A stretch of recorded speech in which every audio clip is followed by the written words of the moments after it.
Assalamualaikum warahmatullahi wabarakatuh and every good morning to our lecturers and all my friends. Today I want to present our final project LAS 434 Planting Design.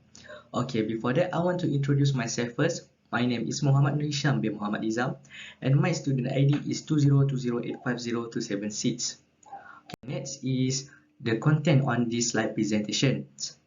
Okay, first we go to the site introduction. For the introduction, I want to propose landscape design or planting design open space at Taman Aman Perdana Bandar Bukit Raja 41050 Klang, Selangor. This is my key plan, location plan and site visit. Okay, from the picture, this site is near to the Chinese school and I think the people that live to this near to the site is Chinese community. Okay, for the next slide is design process. For the first design process is bubble diagram. We go through the new bubble diagram, which is the big one. So in this bubble diagram, I propose buffer zone or screening area, planting area A that next to the entrance, shelter area, planting area B that next to exit, and the pond. And next is functional diagram. For the functional diagram, is that a little bit of hardscape. For example, shelter area, it have gazebo and deck. Okay, this hardscape will give a good view for the visitors and the users. In other words, it will give a full view of the site or the garden. And next is the planting area B. It have sitting area. This area will make the visitor and user to rest and feel the nature that's surrounded by a variety of plant.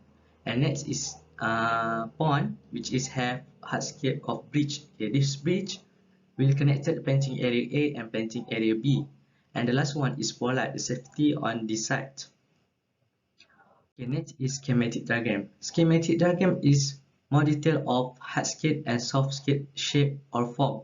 For example, the softscape, the big circle is described as a big tree and the small circle will describe as a shrubs or aquatic plant. And for the hardscape, we can see here is gazebo, deck. At the planting area B, it have bench, and also at the pond, it have bridge. Okay, next is planting plan. Okay, from all the design process, I choose Chinese garden as my concept on this site planting design. It is because the target of the user and visitor is the community that lives surrounded on this site, which is more to the Chinese people. The scale that I use for this planting plan is 1 to 100. Okay, Chinese garden are constructed to the recreate miniature, larger natural landscape. Traditionally, Chinese gardens are blend unique ornate building with natural elements. Just about every Chinese gardens contain architecture like a building or pavilion, decorative rocks, plants, and water elements like pond. Next, I will tell a little bit of plant function that I chose on this site. For the first plant function is Mesoperia, Osmanthus Ranslow, and Caralia brachyata that be planted along pedestrian walkway. So it will provide shade for the user and create comfort sense. And it also can create one of the element in Chinese which is described as a wall. Okay, this plant will be planted in a formal arrangement to give sense of grandeur and formality. For the second plant function is aquatic and succulent plant that be planted on the ponds or surrounded on the ponds. So this aquatic and succulent plant will give a good view or good aesthetic for the user. Okay, not just that, it will also give a protection for small fish and invertebrates, while succulent plants can help to purify the air and add fresh oxygen environment.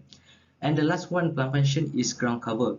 Most of area on the site planted by a ground cover plants. Okay, this plant can provide protection of the topsoil from erosion and drought. It also can cover shady area where turf grass can grow well. A variety of shade-loving spreading plants are suitable for this purpose. And that's all for my planting plan. And next is my planting schedule. This is planting schedule.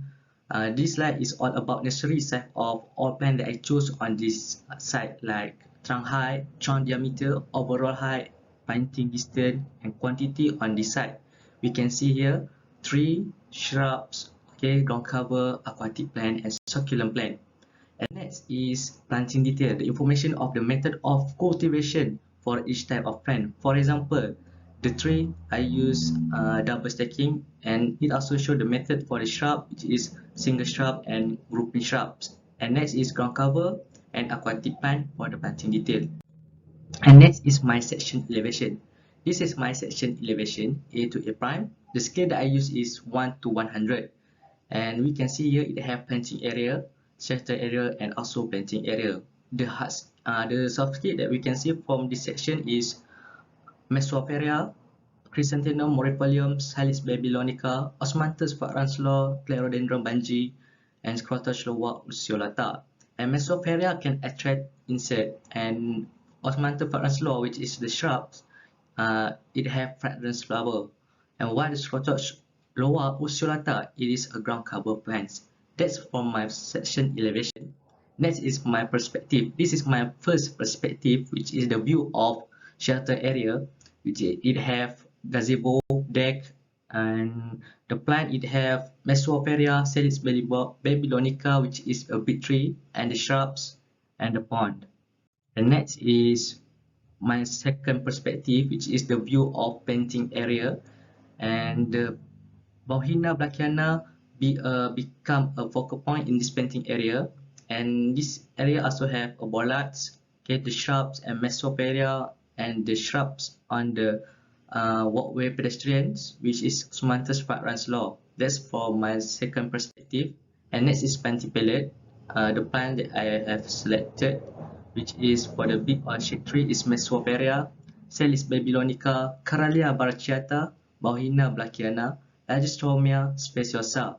Okay, for the shrub, it has Osmanthus fragrans, Chrysanthemum morifolium, Clerodendron bungi, and for the ground cover, Portulaca grandiflora, Scrotoschloa ulceolata, and for the aquatic plant, Nelumbo lucifera, and succulent plant is Paphiopedilum godoflora. Okay, that's all from me. Thank you.